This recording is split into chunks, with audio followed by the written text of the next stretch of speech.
మీలో చాలామంది ఏమనుకుంటారంటే నాకేదో బాడీ ఈ వే ప్రోటీనో, క్రియాటినో వాడితే వచ్చేసింది అనుకుంటారు. కానీ నేను జూలై నుంచి ఎవ్రీడే 15,000 స్టెప్స్ చేస్తాననమాట.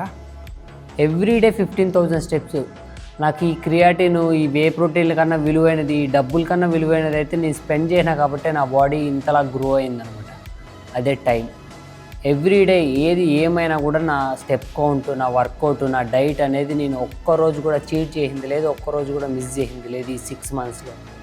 మీరు కూడా ఎవరన్నా మీ ఇట్లా డిసిప్లైన్గా ఉంటేనే మీకు బాడీ బిల్డ్ అవుతుంది.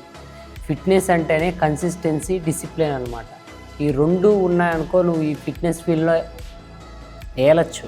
ఓకే, ఈ రెండు లేనప్పుడే నువ్వు ఏదేదో సాకులు చెప్తా అంటావు. నాకు టైం లేదు, నేను బిజీ ఉంటాను, నాకు 24 గంటలు సరిపోవు, నాకు 26 గంటలు కావాలా, ఇట్లా ఏదో ఒకటి చెప్పుకుంటా మీరు టైం వేస్ట్ చేస్తా అంటారు, అంతే అనమాట. అర్థమైంది కదా? ఎవరైతే మీ ఫ్రెండ్స్ ఇట్లా సాకులు చెప్పి జిమ్ని మిస్ చేస్తుంటారో వాళ్ళకైతే షేర్ చేయండి.